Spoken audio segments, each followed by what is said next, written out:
By Nick Triggle, health correspondent. Image copyright Getty Images. Care homes have been applying unfair charges and over-the-top fees for self-funders, an official review shows. The Competition and Market Authority found some homes had applied large upfront costs and charged families for weeks after their relatives had died. The watchdog also highlighted how those paying for themselves were charged much more than council-funded residents. The average weekly charge for self-funders was £846, 40% more than local authority rates. The CMA said it meant private individuals were effectively paying a multi-million-pound subsidy every year to keep the ailing £16 billion sector afloat. It said another £1 billion of government money was needed to create a fair and properly funded system.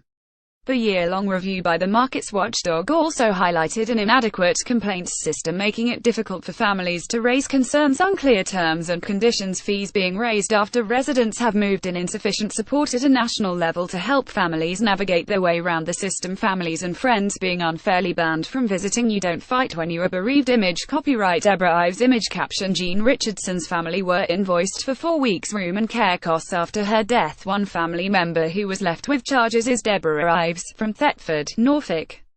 She said she and her siblings were disgusted when they were given a care home bill to cover the 4 weeks after the death of their mother, Jean Richardson, in October.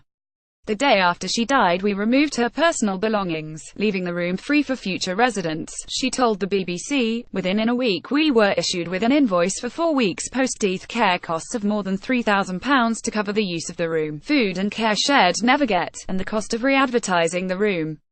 We were absolutely disgusted. We had signed a contract which stated that 4 weeks' notice would be charged, but we thought this would come into play if we had to move Mum. Never did we think it would mean a post-death charge at full rates. Liz Chesworth's family was charged more than £3,500 for a full month's care, despite her father spending just 24 hours of the month in his care home before he died. After just being bereaved, I did not feel up to fighting over money, she said. Meanwhile, Robert Hampson was horrified to discover he was being chased by a debt collection agency 2 years after the death of his aunt. Her care home had tried to charge £5,000 for the cost of the place for the month after her death, but he had refused, believing it unreasonable. Professor Martin Green, of Care England, defended some of the charges families face, saying financial liability did not end with death. But he conceded there was a need for more transparency and said the CMA had raised some useful points. The CMA is now taking action in test cases against a few homes responsible for the most extreme cases of upfront charges and fees being levied after death, some of which have been applied for 4 weeks. Officials at the watchdog have issued enforcement notices and say they will pursue cases in court if the care homes fail to respond. The CMA has also warned the rest of the sector to take note, as the practices could be in breach of consumer protection law. Is a shortage of government funding to blame? More than 400,000 people aged over 65 live in care and nursing homes across the UK.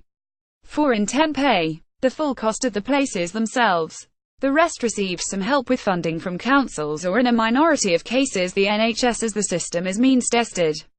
Councils covering the cost of a care home place pay an average of £621 a week, more than £200 less than self-funders are charged. The CMA said this was because councils had squeezed the rates they paid in response to a shortfall in their national funding, and this needed to be looked at by the devolved governments. Without substantial reform, the UK won't be able to meet the growing needs of its ageing population, CMA Chief Executive Andrea Coscelli added. Caroline Abrahams, of Age UK, said the CMA's devastating report showed the sector was broken and living on borrowed time. The business practices of some homes were clearly unfair and exploitative, she added.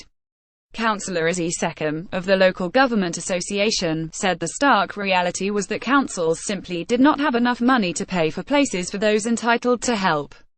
She said it was hugely disappointing that more funding had not been found in the recent budget. But the Department of Health said there was already more money being pumped into the system in the short term.